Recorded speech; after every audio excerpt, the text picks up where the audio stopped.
সম্মানিত উপস্থিতি, আসসালামু আলাইকুম ওয়া রাহমাতুল্লাহি ওয়া বারাকাতুহু।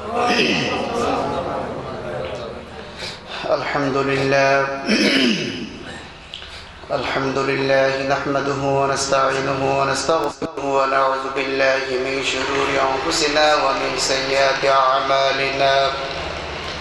মান ইয়াহদিহিল্লাহু ফালা মুদিল্লা লাহু ওয়া মান ইউদ্লিলহু ফালা হাদিয়া লাহু।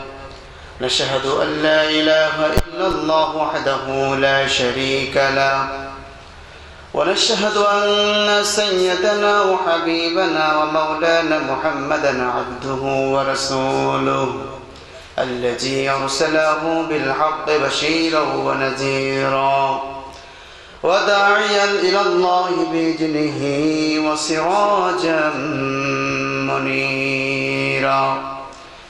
فقد قال الله تعالى في كلامه المجيد وفرقانه الحميد: أعوذ بالله من الشيطان الرجيم. بسم الله الرحمن الرحيم. لو أنزلنا هذا القرآن على جبل لرأيته خاشعا متصدعا من خشية الله. وتلك الأمثال نضربها للناس لعلهم يتفكرون. إن الله وملائكته يصلون على النبي يا أيها الذين آمنوا صلوا عليه وسلموا تسليما. اللهم صل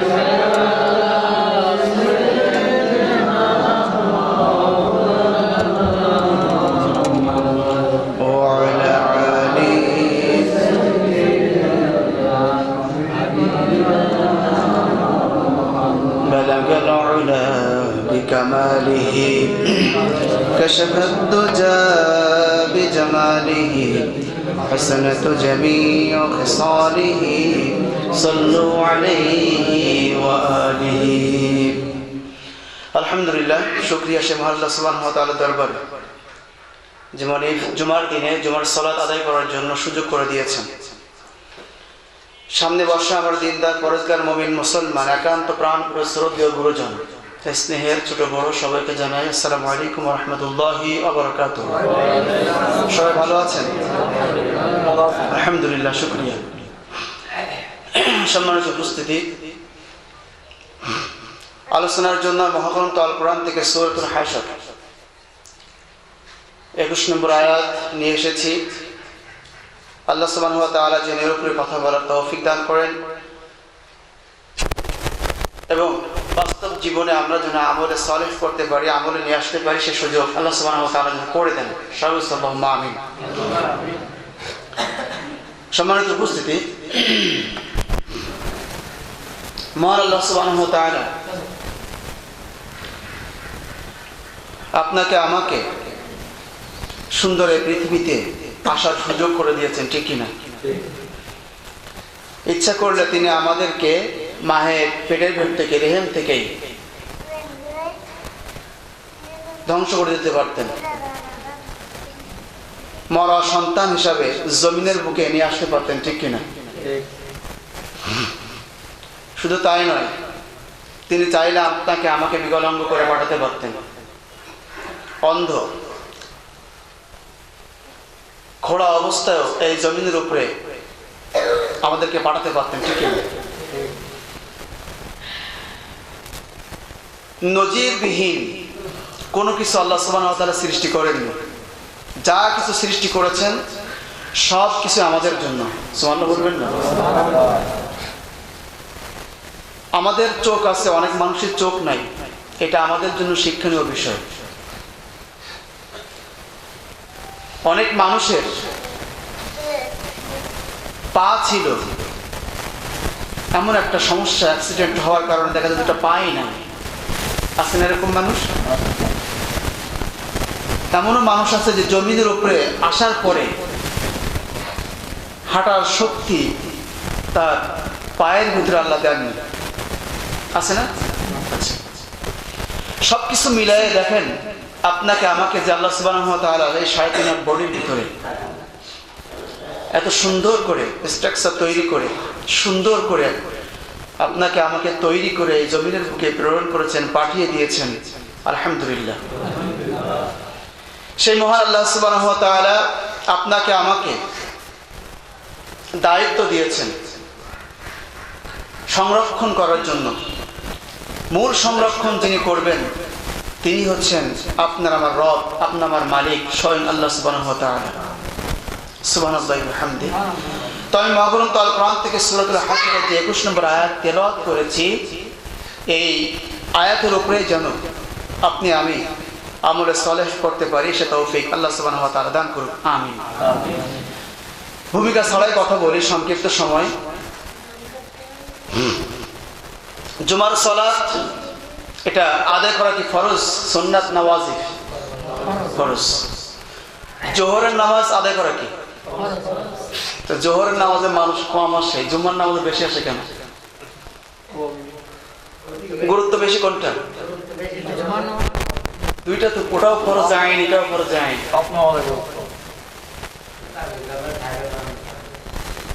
এটা দ্বারা আমি বোঝাতে চাই যে যতটা জুমার যে গুরুত্ব আমরা দিয়ে একত্রিত হয়ে মহল্লার মানুষগুলা মসজিদে আগমন করে, ঠিক না? হাজারো কাজ ফেলায় রেখে সে জুমার সালাত আদায় করবে, সে মসজিদে আসার পূর্বে গোসল করে উত্তম পোশাকগুলো পরিধান করে সেনা আতর ব্যবহার করে সে মসজিদে গমন করে, ঠিক না? এইটা যেমন গুরুত্ব দিয়ে থাকি, অক্তীয় নামাজেও কি সেই গুরুত্ব দরকার ছিল কি? ছিল। মসজিদটা হচ্ছে আল্লাহ সুবহানাহু ওয়া তাআলার পক্ষ থেকে আপনার আমার জন্য বড় একটা নিয়ামত। মসজিদের সৌন্দর্য হচ্ছে মুসল্লি। মসজিদের সৌন্দর্য কি? মুসল্লি। মসজিদে যদি শুধু ইমাম, মুয়াজ্জিন আর 3 জন মুসল্লি নিয়ে নামাজ আদায় করে, মসজিদের হক পূর্ণাঙ্গ আদায় হবে না। বুঝতে পারছেন কিনা? এটা যেমন আপনাকে আমাকে দায়িত্ব, ঠিক আল্লাহ সুবহানাহু ওয়া তাআলা আমি যে আজকে আয়াত নিয়ে এসেছি এই দায়িত্বটাও আপনার আমার উপরে। মহাগ্রন্থ আল কোরআন যে আল্লাহ সুবহানাহু ওয়া তাআলা দীর্ঘ 23টা বছর ধরে রাসূল করিম সাল্লাল্লাহু আলাইহি ওয়াসাল্লামের অবতীর্ণ করেছে, নাজিল করেছে, এমনি এমনি করেনি। তিনি চাইলে একবারে চাপাতে পারতেন কিনা? সেটা না করে ধারাবাহিকভাবে এই কোরআনকে আল্লাহ সুবহানাহু ওয়া তাআলা বিশ্বনন্দিত নবী জনাব হযরত মুহাম্মদ সাল্লাল্লাহু আলাইহি ওয়াসাল্লামের উপরে অবতীর্ণ করে নাজিল করে প্রেক্ষাপট অনুযায়ী জানিয়ে দিয়েছেন। এই কোরআন নাজিল হয়েছে কার প্রতি? আল্লাহ রাসূলের প্রতি। সেই বিষয়ে আলোচনা আজকে। সম্মানিত উপস্থিতি, তাহলে আমি যে আলোচনার জন্য আয়াত নিয়ে এসেছি এটি হচ্ছে মহাগ্রন্থ আল কোরআনের সূরাতুল হাশরের আপনার 21 নম্বর আয়াত। কত নম্বর আয়াত বলেছি? 21 নম্বর আয়াত।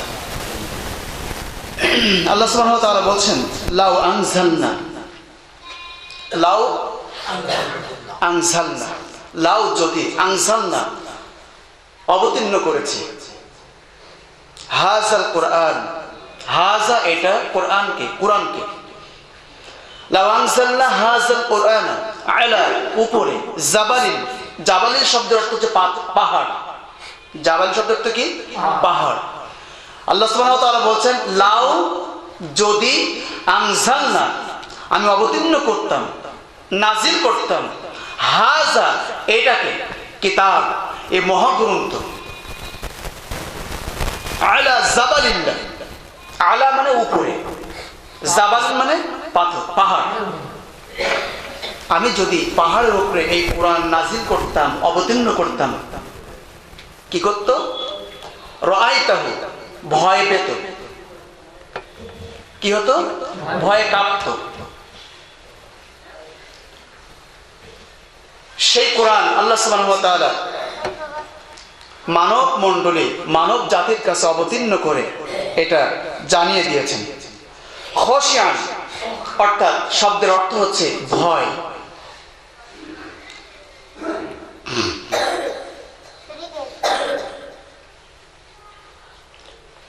মুতাসাদ্দিআন শব্দের অর্থ হচ্ছে দীর্ণ বিদীর্ণ হয়ে যেত, মিন খশিয়াতি ভয়ে। কার ভয়ে? আল্লাহর ভয়ে। লিল্লাহি আল্লাহর জন্য। যদি আল্লাহ পাক এই কোরআনটাকে পাহাড়ের উপরে অবতীর্ণ করত, নাজিল করত, পাহাড় ভয়ে থরথর করতে করতে ছিন্ন ভিন্ন হয়ে যেত। কি সামান্য কথা? এটা সামান্য কথা নয়। তারপরে কি বলছে? আল্লাহ, এ আল্লাহ তাআলা দৃষ্টান্ত রেখেছেন। আমসাল শব্দের অর্থ দৃষ্টান্ত, বুঝিয়েছেন, উদাহরণ দিয়েছেন। নাদিরিবুহা, তা আমি পেশ করেছি লিন্নাস, মানুষের জন্য। কাদের জন্য? মানুষের জন্য। শুধু তাই নয়, লাআল্লাহুম, এবং সেটাকে আল্লাহ সুবহানাহু ওয়া তাআলা আমাদের জন্য নিযুক্ত করে রেখেছেন। ইয়াতাফাক্কারুন, যাতে মানুষ চিন্তা করতে পারে, একটু ভাবে যে কোরআনটাকে আমি নাজিল করেছি, এই কোরআনের ওয়েট, এই কোরআনের পাওয়ার, এই কোরআনের কত ক্ষমতা, যদি মানুষ একটু চিন্তা করে, একটু ভাবে, তাহলে মানুষ সোজা হয়ে যাবে, বেকা চলবে না। আসুন এবার আমরা মূল আলোচনার দিকে চলে যাই। তাহলে আল্লাহ সুবহানাহু ওয়া তাআলা কোরআন নাজিল করছেন পাহাড়ের উপরে, নাজিল করতেছে, নাজিল করছেন কাদের উপরে? মানুষের উপরে। এই বিষয়ে আজকে আলোচনা। আল্লাহ সুবহানাহু ওয়া তাআলা বলছেন, হাযা বায়ানুল লিন-নাসি ওয়া হুদাও ওয়া মাউইযাতুল লিল মুত্তাকিন। কার কথা এটা? আল্লাহ পাকের কথা। হাযা, এটা বায়ান, আল্লাহ পাক বর্ণনা করেছেন, বলে দিয়েছেন। লিন-নাস, মানুষদেরকে। কাদেরকে বলছে?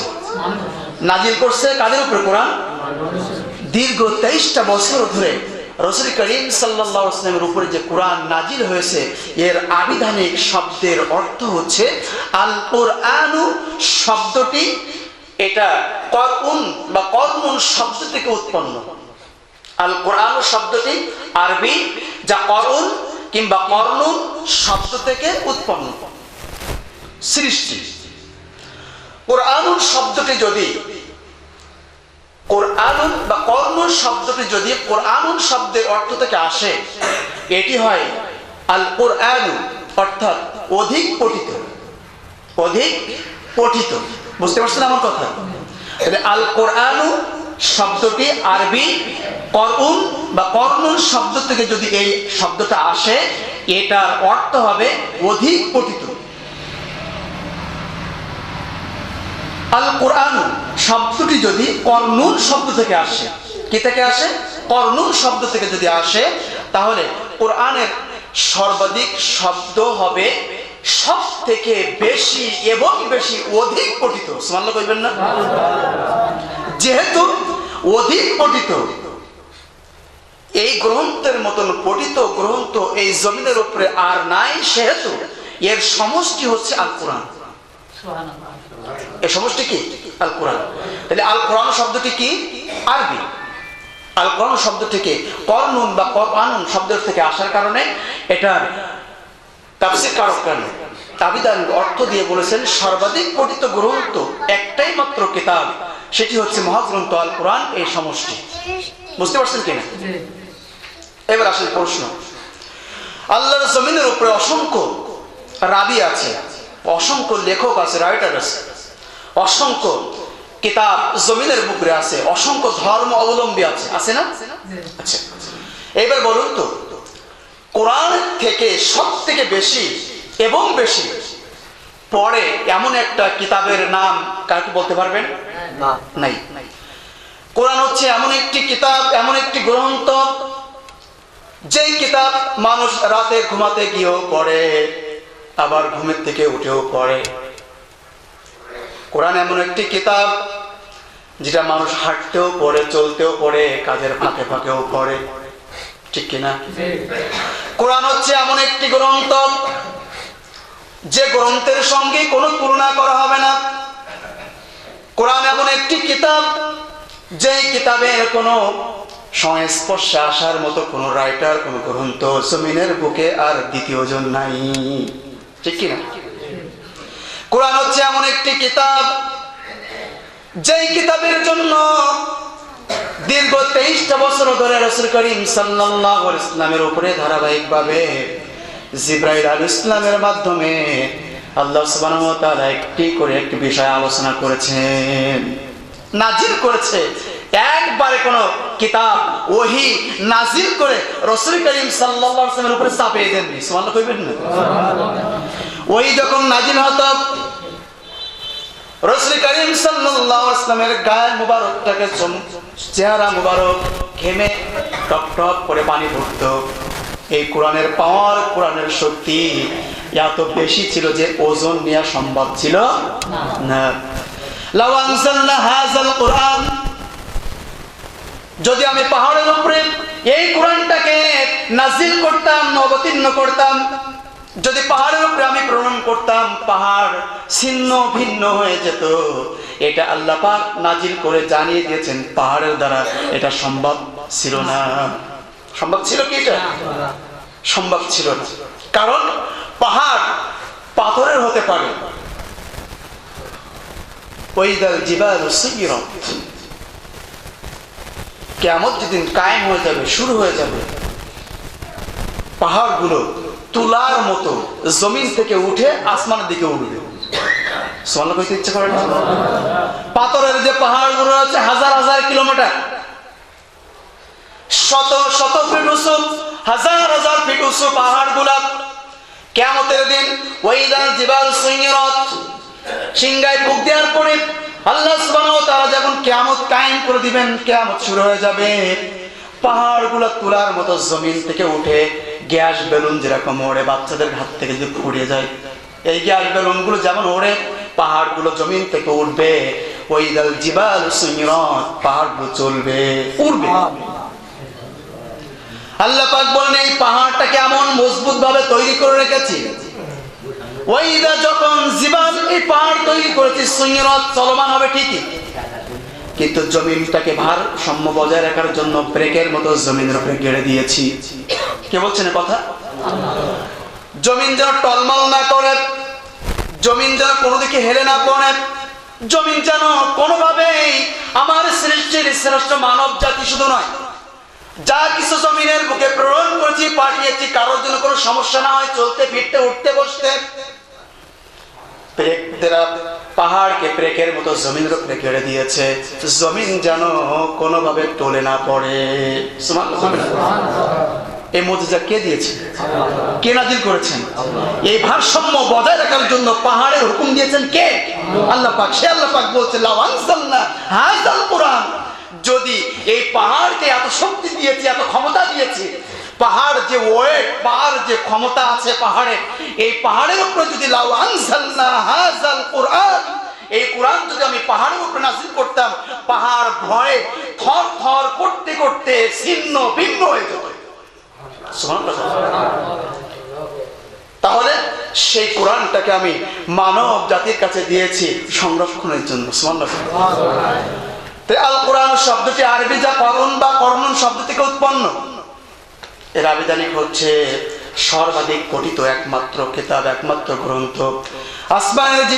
আসমানের নিচে জমিনের উপরে দ্বিতীয় কোনো গ্রন্থ, দ্বিতীয় কোনো কিতাব আপনি আর খুঁজে পাবেন না। কারণ এই কিতাব মানুষ নামাজের ভিতরে আদায় করে, ঘুমার ভিতরে পড়ে, ঠিক কিনা? উঠতে বসতে চলতে ফিরতে এই কিতাব, এই গ্রন্থ এত পঠিত, রাত 3টা, 3:30, 4:30, 5টার দিকে উঠে দেখেন হেফজখানার বাচ্চারা কিভাবে কোরআন তেলাওয়াত করছে। আছে কি এরকম কোন নিয়ম অন্য কিতাবের ভিতরে? পাবেন না। থাকতে পারে অমুসলিমের সংখ্যা জমিনের উপরে বেশি, অমুসলিমরাও কোরআন রিসার্চ করে, সুবহানাল্লাহ কইতে ইচ্ছে করে না? হতে পারে এই খ্রিস্টানের সংখ্যা বেশি, হতে পারে অমুসলিম ইহুদিদের সংখ্যা বেশি, তবুও তারা কোরআন রিসার্চ করে আজকে আপনার আমার কাছে বিজ্ঞানীমূলক অনেক কিছু উপহার দিচ্ছে, ঠিক না? আমি তো প্রায় বলি, বিজ্ঞানের আবিষ্কার যত বেশি হবে, মানুষের কোরআন বুঝতে তত সুবিধা হবে, ঠিক কিনা? এই কোরআন এমন একটা কিতাব, এমন একটা মুজিজা আল্লাহ পাক রেখে দিয়েছে জমিনের উপরে। সকল নবীর মুজিজা শেষ হয়ে গিয়েছে, আমার আপনার নবীর মুজিজা জমিনের উপরে অক্ষত আছে, কিয়ামত পর্যন্ত থাকবে এটা, ঠিক কিনা? সেই কিতাব হাযা বায়ানুল লিন্নাস, এটা মানব জাতির হিদায়াতের জন্য। ইহদিনাস সিরাতাল মুস্তাকিম, যেন মানুষগুলা সিরাতাল মুস্তাকিম অর্থাৎ মুস্তাকিম পথে, ইহদিনাস সিরাতাল মুস্তাকিম পথ খুঁজে পায়, এই পথে চলতে পারে, ফিরতে পারে। ইয়্যাকা না'বুদু ওয়া ইয়্যাকা নাস্তাঈন, বান্দা যখন বলে তোমার ইবাদত করি, তোমার গোলামি করি, তোমার দাসত্ব করি, আল্লাহ পাক বড় খুশি হয়ে যান। ওই বান্দার প্রতি আল্লাহর রহমত পতিত হতে থাকে। সুবহানাল্লাহ কইবেন না? আপনি কি আমি জানি যে সূরা ফাতিহা যখন তেলাওয়াত করে গড় গড় মুখস্থ করে পড়ে যায়, কি জানি ওর অর্থ, ওর ব্যাখ্যা, ওর বিশ্লেষণ, ওর তাফসীর কত বেশি, কত গভীর।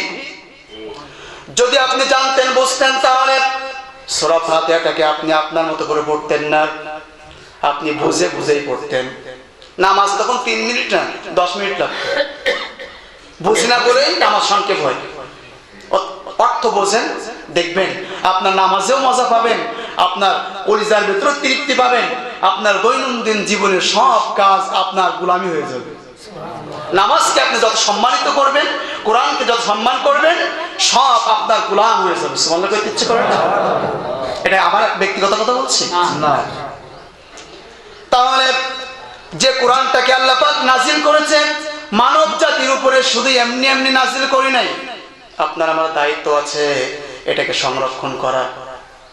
আপনার পরিবারে যদি 5 জন মানুষ থাকে আর আপনি যদি ওই পরিবারের মাতব্বরই হন, যদি সংসারটাকে আপনার ঘাড়ে থেকে আপনি চালান, তাহলে ওই পরিবারটাকেও আপনি যেভাবে কন্ট্রোল করেন, যেভাবে নিয়ম শৃঙ্খলা রেখে দিয়েছেন, যেভাবে আপনি ওইটাকে রুটিন মাফিক করে রেখেছেন, আপনার দৈনন্দিন জীবনটাও হবে কোরআনের জন্য, ইসলামের জন্য, আখিরাতের জন্য এরকম রুটিন মাফিক।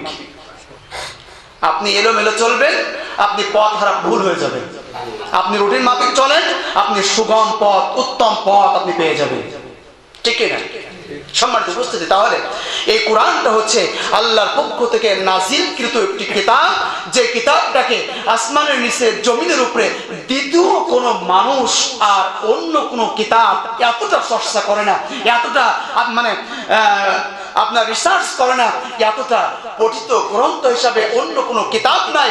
যেটা আছে শুধুমাত্র কেবলমাত্র একমাত্র মহাগ্রন্থ আল কোরআন, যেটা মানুষ দিনে পড়ে, রাতে পড়ে, ঘুমের থেকে উঠে পড়ে, গভীর রজনীতে পড়ে, গভীর রজনী থেকে উঠে আবার পড়ে। সুবহানাল্লাহ কইতে ইচ্ছে করে না? আছে কি এরকম কোনো কিতাব? নাই। সেই কোরআন আল্লাহ পাক নাজিল করে আপনাকে আমাকে কি উপহার দিয়েছে দেখেন। বলছে যদি কোনো মানুষ এই কিতাবটাকে স্মরণ করতে পারে, পড়তে পারে, বুঝতে পারে, আল্লাহ পাক বলেন যারা আমাকে ভালোবাসলো, যারা আমার বিধানকে অনুসরণ করলো, যারা আমার নিয়ম শৃঙ্খলা মোতাবেক তাগুতের পথ বাতিল করে ইহদিনাস সিরাতাল মুস্তাকিম তালাশ করলো, আমি আল্লাহ রাব্বুল আলামিন তাদের জন্য উত্তম পরিষ্কার ব্যবস্থা করে রেখেছি, উত্তম প্রতিদান হিসেবে তাদের জন্য তৈরি করে রেখেছি, যেখানে একবার মানুষ প্রবেশ করবে সেখান থেকে আর বাইরে আসবে না। সুবহানাল্লাহ কইবেন না?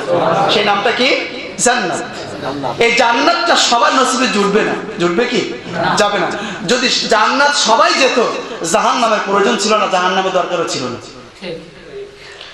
জাহান্নাম আছে এই জন্য বান্দা যেন এই অপরাধগুলো মূলক কার্যক্রম থেকে ফিরে আসে। যে বিধান তাদেরকে দিয়েছে, বিধান অনুযায়ী জীবন পরিচালনা করবে, এটা কার হুকুম? সত্যিকার অর্থে যদি আপনি আমি আল্লাহর আইন সত্যিকার অর্থে বাস্তব জীবনে মেনে নেই, এর ভিতরে যে স্বাদ, তৃপ্তি, ভালো লাগা, ভালোবাসা আপনি অন্য কিছু তার খুঁজে পাবেন না। আপনি আজকে মনে করে ধরেন আজকে সুন্দর করে উত্তম রূপে গোসল করলেন, উত্তম পোশাক পরিধান করলেন, যে আজকে আমি সালাতটাকে দীর্ঘভাবে আদায় করব, নামাজটাকে সুন্দর করে পড়বো, নামাজের ভিতরে শালীনতা বোধ যেটা থাকে, নামাজের ভিতরে যে খুশু খুশু যে মনটা থাকে, আজকে আমি ধীর স্থির ভাবে সূরা ফাতিহাটা সুন্দর করে, রুকুগুলো সুন্দর করে, তাসবিহগুলো সুন্দর করে তেলাওয়াত করব, রুকু করব, সুন্দর করে আদায় করব। আপনি এক কায় মনোবাক্যে আপনি মনে করেন যে আমার রব আমার সামনে, আমার মালিক আমাকে দেখছে, অথবা আমি মালিকের সামনে রয়েছি, সব কিছু আমার ভিডিও হচ্ছে। দেখেন আপনি কত তৃপ্তি পান নামাজের ভিতরে। আমরা নামাজের ভিতরে এই মহব্বত ভালোবাসা পাই না, না বোঝার কারণে। ঠিক কিনা? যদি বুঝতাম তাহলে নামাজ আমাদের জন্য সুপারিশের কাণ্ডারি হয়ে যেত। এই নামাজ মুসল্লিদেরকে, নামাজীদেরকে আবার মুখে ছুঁড়েও মেরে দেয় ফেরেশতারা। সম্মানিত উপস্থিতি, তাহলে যে কোরআন আপনাকে আমাকে আল্লাহ পাক দিয়েছে, এই কোরআনের বাইরে যদি আমি জীবন পরিচালনা করি, তাহলে আমি হব ক্ষতিগ্রস্ত। এই ক্ষতিগ্রস্ত থেকে বাঁচার জন্য আমি গত যে 2টা জুমা আলোচনা করেছি যে আল্লাহ সুবহানাহু ওয়া তাআলা বাঁচার জন্য 4টা পথ দিয়েছে। এই পথের বাইরে যদি আমি জীবন পরিচালনা করি, তাহলে নিঃসন্দেহে আমি ক্ষতিগ্রস্ত। ঠিক কি না? আমরা ক্ষতিগ্রস্ত কেউ হতে চাই না। আমরা সবাই জান্নাতি মুখী হতে চাই, কিন্তু জান্নাতে যাওয়ার জন্য যে করণীয় যে কাজ, এগুলো থেকে আমরা মাহরুম হওয়ার কারণে আমি ক্ষতিগ্রস্তের অন্তর্ভুক্ত হয়ে যাব। সম্মানিত উপস্থিতি, তাহলে ক্ষতি থেকে বাঁচতে হলে আমি গতদিনও বলেছি, কোরআন একমাত্র আপনার আমার জীবন বাঁচাবার জন্য এই পথ অবলম্বনে নিয়ে যেতে পারে। তাছাড়া অন্য কোনো মাধ্যম আপনাকে আমাকে নিয়ে যেতে পারবে না। রাসূল করিম সাল্লাল্লাহু আলাইহি ওয়াসাল্লামের উপরে ওহী নাজিল হলো। নাজিল হওয়ার সঙ্গে সঙ্গে কি তিনি আর কি বসেছিলেন নাকি? নাজিল হয়েছে কিতাব, ওহী নাজিল হয়েছে, হওয়ার পরে তিনি কিন্তু আর বসেছিলেন না। আল্লাহর হুকুম কিভাবে জমিনের উপর বাস্তবায়ন করা যায়, আল্লাহর আইন কিভাবে প্রতিষ্ঠিত করা যায়, আল্লাহ যে বিধান দিয়েছে এই বিধানের উপরে মানুষকে হকের দাওয়াত দিয়ে হকের পথে আনা যায়, এই প্রচেষ্টা রাসূল করিম সাল্লাল্লাহু আলাইহি ওয়াসাল্লাম স্বয়ং করেছেন। ঠিক কি না? সেই কিতাব আপনার আমার কাছে বিনা দরখাস্তে আল্লাহ সুবহানাহু ওয়া তাআলা দিয়েছেন। যে কিতাবটা এসেছে লাহু মাহফুজ থেকে, আল্লাহর পক্ষ থেকে মানব জাতির হিদায়াতের জন্য। কিন্তু দুঃখের বিষয়টা হলো এই, দুনিয়ার সকল কর্মের রুটিন আছে আমাদের, কিন্তু আমাদের জীবনের পরকালের রুটিনটা না হওয়ার কারণে আমরা ক্ষতিগ্রস্ত। সকল বিষয়ে আপনি আপনার সংসার থেকে নিয়ে আপনার ব্যবসা বাণিজ্য কাজকর্ম যেখানে যা আছে না কেন, সব কিছু আপনি রুটিন মাফিক করেন, কিন্তু আপনাকে যে জবাবদিহিমূলক কাজ করতে হবে আখিরাতের ময়দানে, কিয়ামতের দিন, এই রুটিনটা আমি ভুলে গিয়েছি। চিন্তা নাই, চেতনা নাই, যার কারণে আমি ক্ষতিগ্রস্তের ভিতরে প্রতিনিয়ত ছুটতেছি। সম্মানিত উপস্থিতি, আল্লাহ পাক বলছেন, ওয়ামা আতাকুমুর রাসূলু ফাখুযুহু ওয়ামা নাহাকুম আনহু ফান্তাহু। কার কথা এটা? আল্লাহ পাক বলছেন। আল্লাহ পাক বলছেন তোমরা তা গ্রহণ করো যা রাসূল করিম সাল্লাল্লাহু আলাইহি ওয়াসাল্লাম তোমাদেরকে দিয়ে গিয়েছে, আর তার থেকে বিরত থাকো যেটা তোমাদেরকে নিষেধ করেছে। আমরা মানুষ একটু উল্টা, যেটা নিষেধ করেছে সেটা বেশি করি, যেটা আমরা লাভবান মনে করি, লভ্য অংশ মনে করি, সেটা কিছু আমরা ছুটি না, কারণ এটা যে বাকি, এটা কি নগদে বিশ্বাসী, আমরা বাকিতে বিশ্বাসী না। ঠিক কিনা? আখিরাতের ময়দানে ওই শ্রেণীর মানুষগুলা কঠিন ভাবে জবাব দেওয়ার জন্য প্রস্তুতি গ্রহণ করবে আল্লাহর দরবারে। কারণ আল্লাহ পাক বলবে, তোমাকে তো জমিনের উপরে বিবেক দিয়েছিলাম, বুঝ দিয়েছিলাম, এই বিবেকটাকে তুমি কোন কাজে ব্যয় করেছিলে? যে বিবেক তোমাকে দিয়েছি, যে বিবেক তোমাকে আমি দান করেছি, যে বিবেকটাকে পশুর ভিতরে আমি দান করিনি। উলাইকা কাল আনাম বাল হুম আদল উলাইকা হুমুল গাফিলুন। আছেন একটা আল্লাহ পাক বলছে, যারা এই শোনার পরে বোঝার পরেও বোঝার চেষ্টা করে না, মানার চেষ্টা করে না, এই মানুষগুলো হচ্ছে জন্তু জানোয়ারের থেকেও নিকৃষ্ট। এই কথা কি সামান্য কথা? এটা না। তুলনা করছে কাদের সঙ্গে? চার পায়ে জন্তু জানোয়ারের সঙ্গে। কাদের তুলনা করছে? আশরাফুল মাখলুকাত, সৃষ্টির শ্রেষ্ঠ এই মানব জাতিকে। মানে এদের আচার আচরণ এত জঘন্য, এত নীচ, এত বাজে, এত অপছন্দনীয় যে আল্লাহ পাক তিনি জানেন যে এই মানুষগুলা হবে জন্তু জানোয়ারের থেকে নিকৃষ্ট। এদের আচরণগুলো হবে পশুর থেকেও খারাপ। কারণ এরা কর্ণ দিয়েছে শোনার জন্য, বিবেক দিয়েছি বোঝার জন্য, চক্ষু দিয়েছি দেখার জন্য, বাক শক্তি দান করেছি যেটা বলার জন্য, বোঝানোর জন্য। এগুলো তারা আমলের ভিতরে না নিয়ে আসার কারণে এরাই হবে জন্তু জানোয়ারের থেকেও নিকৃষ্ট। আপনি আমি কি জানি না যে আল্লাহর হুকুমের বাইরে জীবন পরিচালনা করলে তার জবাব দিতে হবে। যাদের ওরসে পৃথিবীতে এসেছি, যাদের ওরসে এই পৃথিবীর আলো দেখেছি, যাদের মিলনের মাধ্যমে এই জমিনটা আমরা ভ্রমণ করার সুযোগ পেয়েছি, সেই জনম দুঃখিনী আব্বা আম্মা অনেকের কবরে চলে গেছে, ঠিক কিনা? তাদের কাছ থেকে শিক্ষা নাও, তারা যেভাবে চলে গিয়েছে তুমিও সেইভাবে যাবে। তাদের স্থানও যেখানে তোমার স্থানও হবে সেখানে। বিদায় তুমি যে কাজগুলো করো ওর থেকে তোমাকে ফিরে আসতে হবে। জন্তু জানোয়ারের মতন আচরণ তোমার কাছে থাকলে তুমি মানুষ রূপে একটি পশু ছাড়া আর কিছুই নয়। মানুষ রূপ হতে পারে কিন্তু তোমার ভিতরে কালচার চরিত্রটা হচ্ছে পশুর ন্যায়। কিসের ন্যায়? পশুর ন্যায়। যারা এইগুলো বুঝেও বোঝে না, এইগুলো দেখেও দেখে না, শুনেও শোনে না, এরাই হচ্ছে আল্লাহর ভাষায় তারা পশু। এটা আপনার আমার কোনো দুনিয়ার কোনো মানুষের কথা নয়। এটা এই পশুত্ব আচরণ করার কারণে আল্লাহ সুবহানাহু ওয়া তাআলা বলেছেন ফামিনহুম মান আমানা বিহি ওয়া মিনহুম মান সাদ্দা আনহু ওয়া কাফা বিজাহান্নামা সাইরা। কার কথা এটা? ফামিনহুম মান আমানা বিহি ওয়া মিনহুম মান সাদ্দা আনহু। ফামিনহুম মান আমানা বিহি, যারা ঈমান এনেছে, যারা বিশ্বাস করেছে, যারা মনে করেছে আল্লাহর দরবারে আমাদেরকে জবাবদিহি করতে হবে, তার সামনে আমাদেরকে উপস্থাপন করা হবে, তার সামনে আমাদেরকে পুঙ্খানুপুঙ্খানুভাবে প্রশ্ন করা হবে। যারা ঈমান এনেছে, বিশ্বাস করেছে, এরাই সঠিক। ওয়া মিনহুম মান সাদ্দা আনহু, এরপরে যারা এই মানুষগুলো শুনলো অথচ মানলো না, এই মানুষগুলো শুনেছে, বুঝেছে, ইসলাম দেখেছে, কোরআন পড়েছে, নামাজ আদায় করেছে, হজ করেছে, যাকাত দিয়েছে, মানুষের হক আদায় করার চেষ্টা করেছে, কিন্তু কোরআন সুন্নাহ মোতাবেক আমল না করার কারণে ওয়া মিনহুম মান সাদ্দা আনহু ওয়া কাফা বিজাহান্নামা সাইরা, এই মানুষগুলো হবে সাই নামক জাহান্নামী। নাউযুবিল্লাহ বলতে ইচ্ছে করে না? একই আয়াতের ভিতরে আল্লাহ পাক দুইটা ভাগ করে দিয়েছেন। যারা শুনলো, বুঝলো, আমল করলো, এরাই কল্যাণকামী হয়ে গেল। একই শ্রেণীর মানুষ, একই জমিনে আল্লাহর রিজিক ভোগ করছে, একই আলো বাতাস, একই জমিন, একই খাওয়া, একই ফসল, একই সূর্য, একই আসমান, একই বৃষ্টি, সবকিছু একই। পার্থক্য দুইটা, একটা বুঝে মানলো আর একটা বুঝলোও না, শুনলোও না, মানলোও না। এরাই হচ্ছে আল্লাহর ভাষায় ওয়া মিনহুম মান সাদ্দা আনহু ওয়া কাফা বিজাহান্নামা সাইরা। এরাই হবে সাইর নামক জাহান্নামের কাঠ। নাউযুবিল্লাহ। তাহলে দুইটা শ্রেণী একই আয়াতের ভিতরে আল্লাহ পাক ভাগ করে দিলেন। এই হচ্ছে, এরাই হচ্ছে জন্তু জানোয়ার পশুর ন্যায়, যারা শুনলো না এবং বোঝার চেষ্টা করলো না।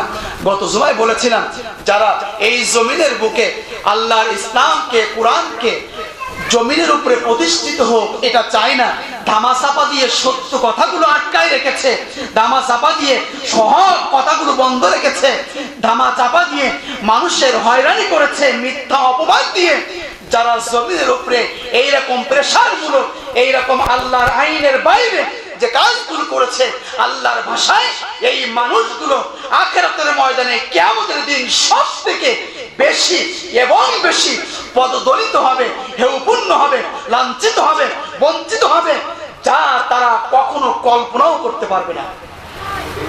কথা বলেন না কেন? আল্লাহর ভাষায় এই মানুষগুলো হবে সেই দিন ইয়েতিম, অসহায়, মিসকিনের থেকেও খারাপ।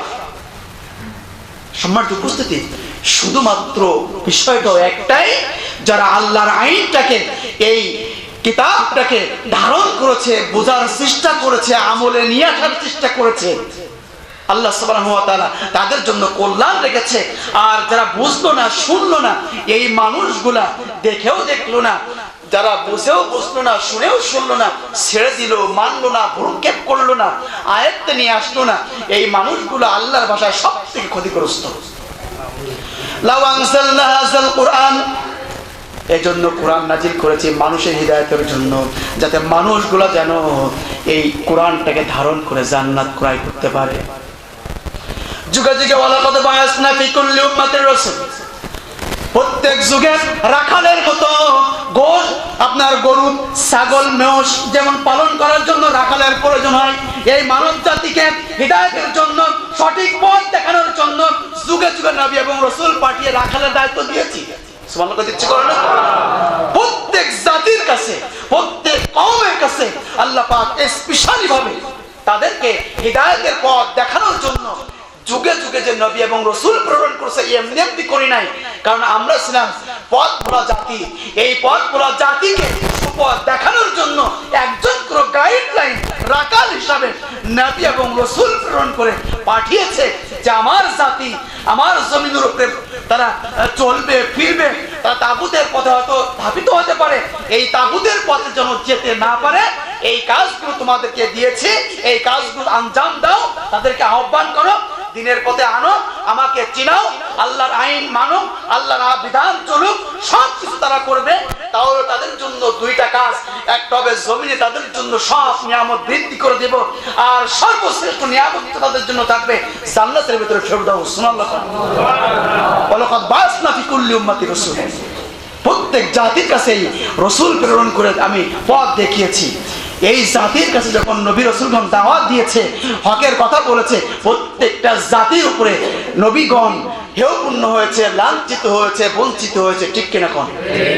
শুধুমাত্র সঠিক পথ দেখানোর এই উদ্দেশ্য ছিল। এই জাতি কতটা পড়া কপাল দেখেন।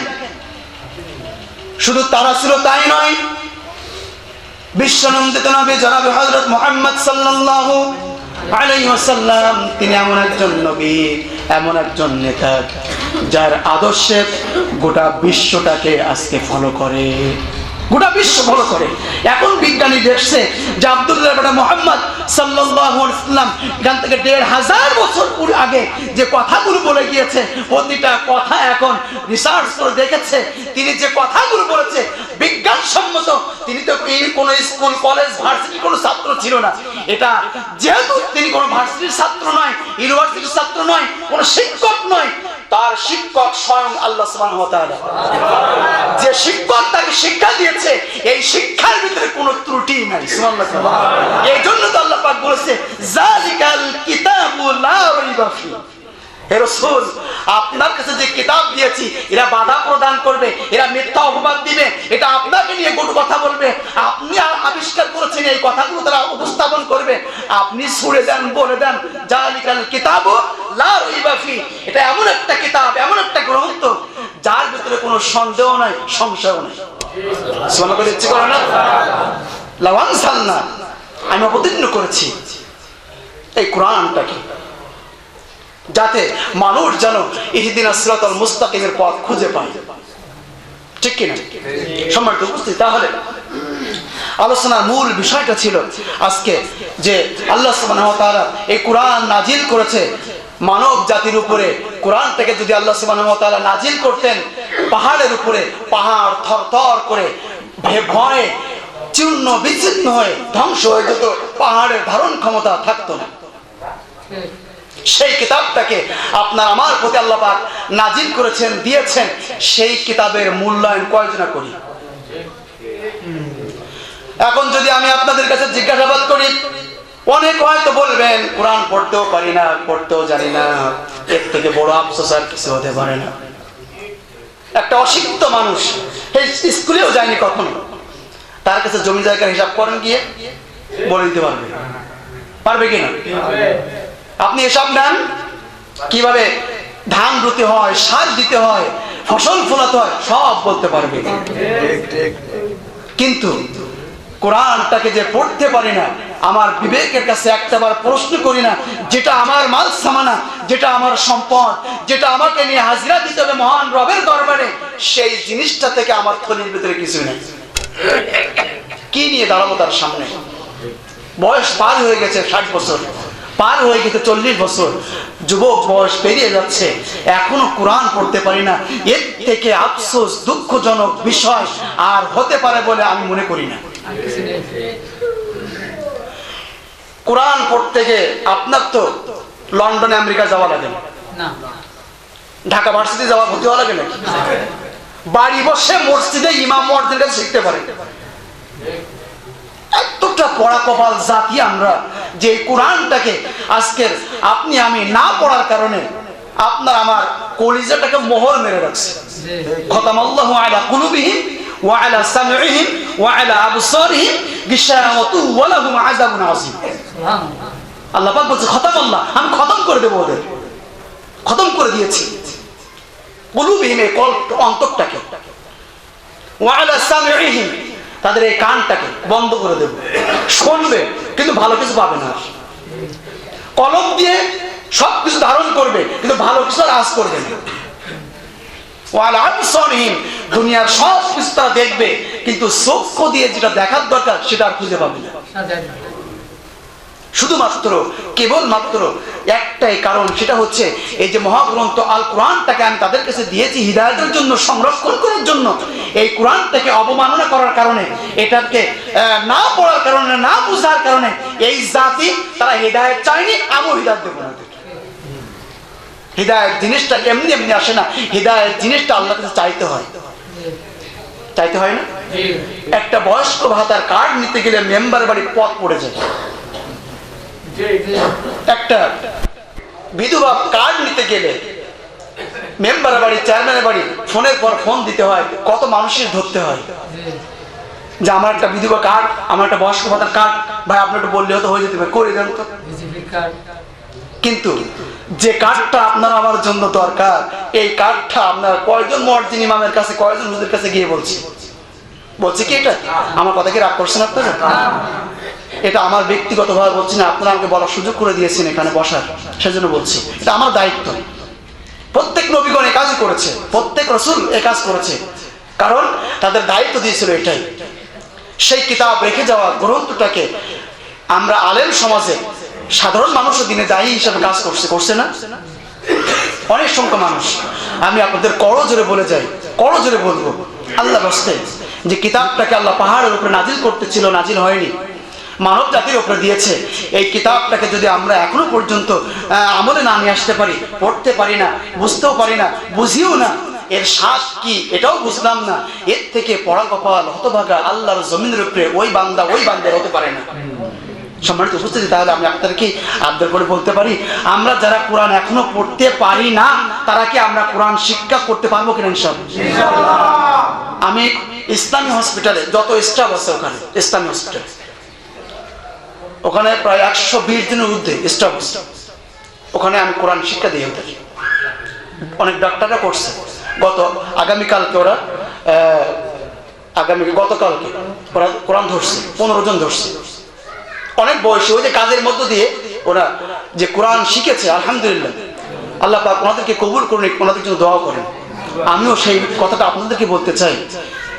তারা কিন্তু অনেক বয়স্ক মানুষ, 50 বছর, 60 বছর, 40 বছর, 30 বছর আছে, অনেকখানে মুরব্বী কেরাম আছে, অনেক ডাক্তাররা আছে। তারা কোরআন পড়া শিখতেছে, এখনো শিখতেছে। আমরা যদি মসজিদ ভিত্তিক নিজ নিজ দায়িত্বে এই কাজটা চালু করে আঞ্জাম দিতে পারি, হয়তো আপনি ওই কাজটা চালু করে গেছেন, কাজ চালু করার পরে আপনি আর নেই, মারা গেছেন। যতদিন পর্যন্ত জমিনের উপরে ওই বান্দা, ওই বান্দি, ওই মসজিদে ওই আমল চালু রাখবে, আপনার কবরের ভিতরে আপনার রূহের জন্য একটা করে সওয়াব ওখানে চলে যাবে। যদি ওইটা আপনার বিনা হিসেবে চলে যায়, আপনার নাজাতের জন্য আল্লাহ চাইলে ওটাই যথেষ্ট। তাহলে এই ভালো কাজের আঞ্জাম কেন দিতে পারি না একটু? আমি মসজিদ কমিটির থেকে বলবো, যারাই আছেন এখানে প্রত্যেকে আমি করজোরে বলবো, আমি আপনাদের সন্তান হয়ে, ভাই হয়ে, বন্ধু হয়ে সবাই কাছে আবদার করবো, মেহেরবানি করে যারা এখনো কোরআন পড়তে পারে না, অন্তত বাংলা থেকে পড়ে। বাংলা থেকে যদি নাও পড়তে পারেন, এখন কোরআন শিক্ষার জন্য অসংখ্য সিস্টেম আছে, অসংখ্য নিয়ম আছে। যদি এটাও না পারেন, মোবাইল একটু উঠাই নিয়ে আসেন, কানের কাছে দিয়ে একটু শোনেন, এর থেকে সুযোগ আর কিছু নাই এখন।